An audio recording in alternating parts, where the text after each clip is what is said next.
Hello and welcome to the Top Bins Premier League Turbo Preview. We're going turbo all over you this week, and we've given you the Turbo review. Don't forget to go and check that out of all last weekend's action, including the big three derbies from the weekend.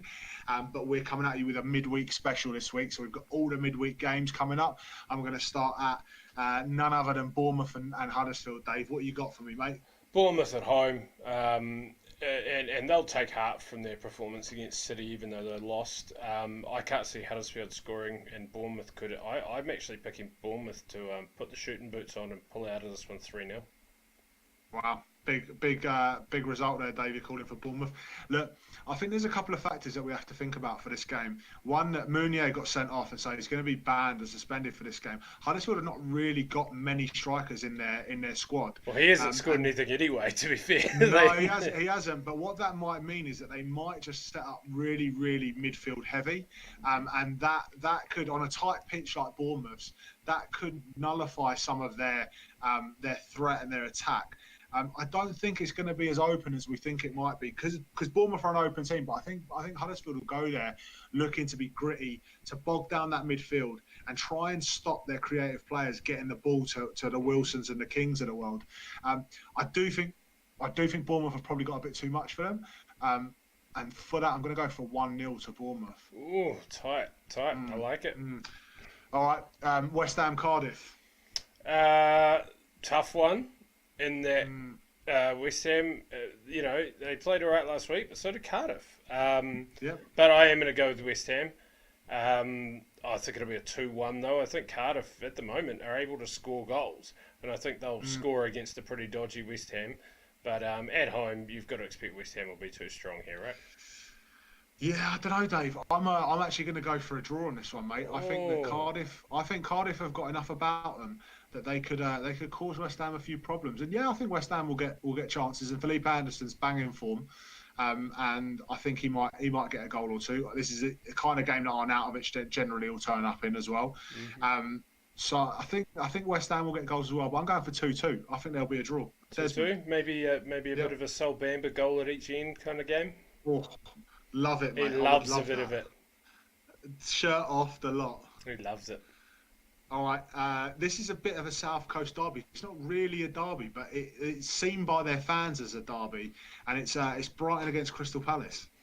For me, it'll be really interesting. I mean, I'd certainly hope that Glenn Murray gets his meal times correct and is able to play. And I mean, I was actually, as you do on a sleepy weekend, I was just perusing the porn that is Glenn Murray's stats, and his goal to game ratio is phenomenal. And look, he's had a game off. I predict him to come out and bag one. I don't see Crystal Palace doing a lot at Brighton. It's been hard to score at the Amex for away teams for the most part, unless you're the Cities of this world. I actually think that Brighton might keep a cleanie on this one, and I'm going to pick 1-0. Going 1-0, Dave. Eh? All right. Look, I think it's going to be an interesting one. These midweek fixtures, they always cause a little bit of they upset the rhythm because people have been playing weekend, and these midweek fixtures can do them in a bit.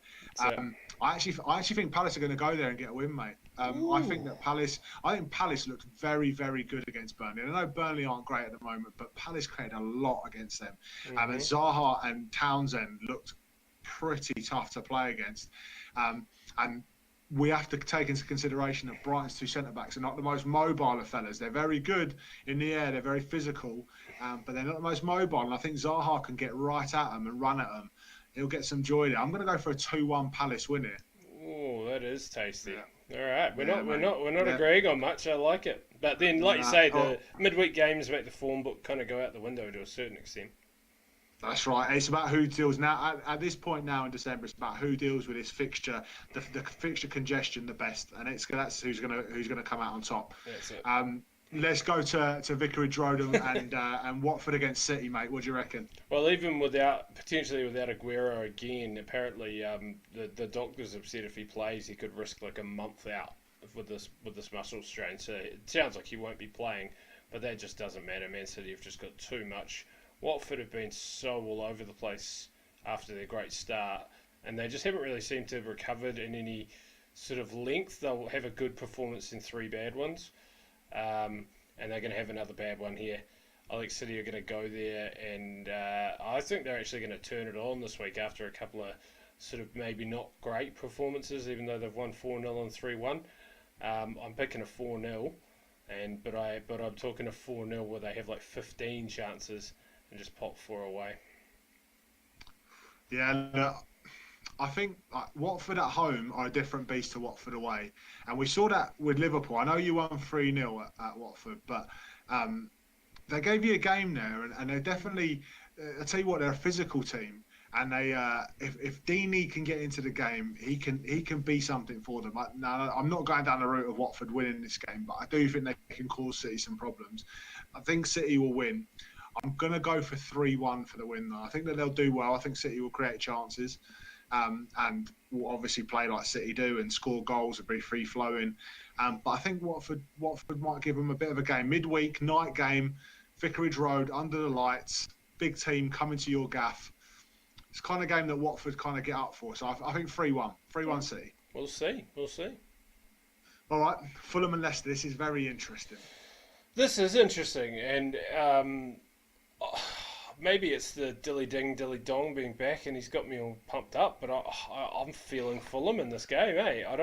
Leicester played all right on the weekend, but there's just something about them at home. I just think Claudio Ranieri is going to have them up for playing at home big time, and I think one of his biggest challenges, and I think what he'll put to the team is make Craven Cottage a hard place to come and win games. And they could do that. They've got a good enough team to do that. Leicester, while played all right on the weekend, have been a bit disjointed in parts. As much as I want to say I think Fulham are going to win, I do actually think it's going to be a draw. And I just think it'll end up as a 2-2 draw. Yeah, look, the dilly ding dilly dong derby. This one, it's going to be a very open game. I can't see this not having goals in it. I'm going to go with Leicester to win, though. You know what? They've not been great in the last few weeks, and they did all right on the weekend against Watford.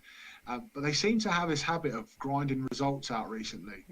And that coupled with the Premier League experience and the quality of players they've got, I think that they'll manage to sneak this. I do think it's going to be goals. I'm going to go 3-2 to Leicester.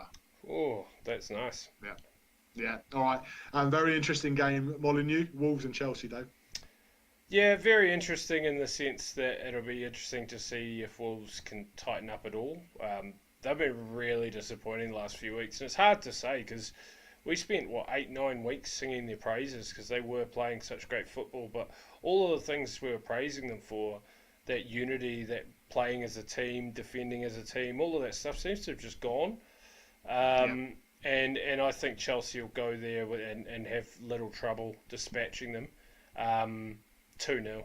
And I know City couldn't beat them at home, but this is a different Wolves side to the Wolves side that City played way earlier in the season.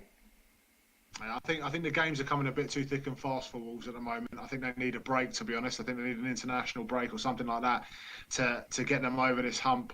But I do think that they'll put up a fight against Chelsea. I think that they'll cause problems. Jimenez has looked good as a target man for Wolves. I think that Chelsea aren't quite firing themselves at the moment. And so I think because of that, I'm going to go 2-1 Chelsea. Nice. Yeah. Your boys at Burnley's got to be a drubbing, isn't it? I mean, I don't care how bad or not bad Liverpool are playing at the moment. Burnley have been awful. And normally going to Turf Moor, you'd think, we'll tighten that scoreline up a bit, but it makes no difference. I think Liverpool are going to go there and they're going to win 3-0. I only say 3-0 because Liverpool still haven't found their way, but I think the last second winner against Everton's would have put a bit of wind in the sails, and I think they'll be pretty confident heading to Burnley for a big win.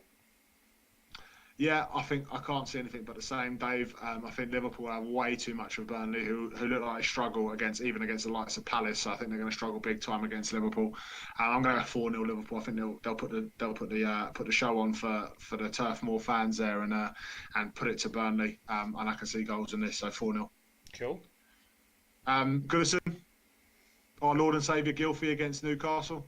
Oh, your Lord and Saviour was pretty rubbish against Liverpool, to be honest. I mean, Everyone has a bad day, though. they do. But you'd expect well, the thing that got me with Everton actually was yeah, Gylfi wasn't that great.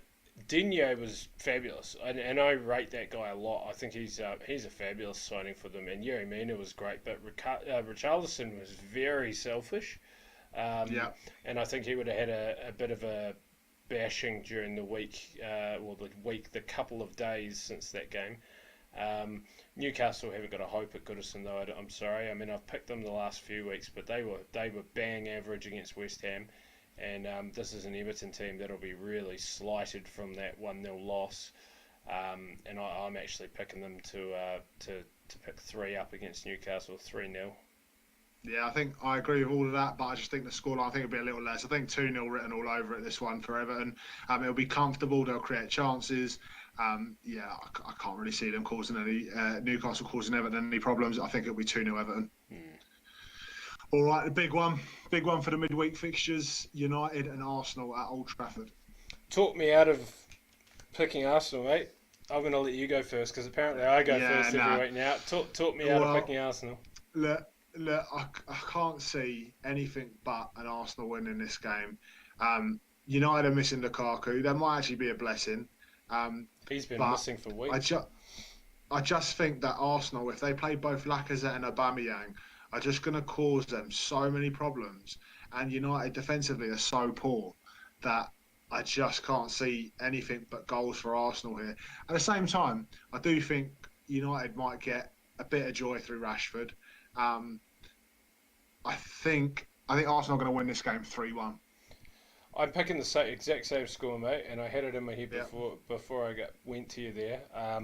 And I think it'll be 3-0 with a consolation as well. Like I yeah, really think Arsenal are going to go there where they haven't been successful for a while.